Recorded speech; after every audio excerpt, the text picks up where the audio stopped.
मुंबईत आता 2 वेळा रस्त्यांची स्वच्छता केली जाणार आहे। मुंबईतले रस्ते यापुढे दिवसातून 2 वेळा स्वच्छ केले जातील।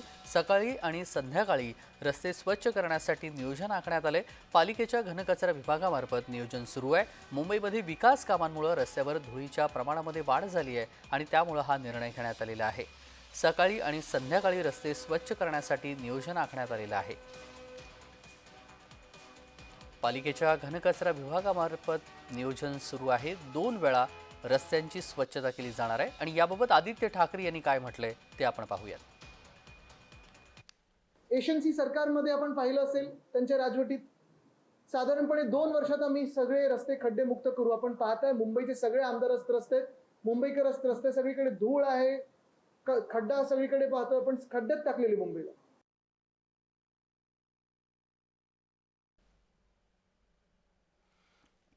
मुंबईचे रस्ते हे आता 2 वेळा स्वच्छ केले जाणार आहेत।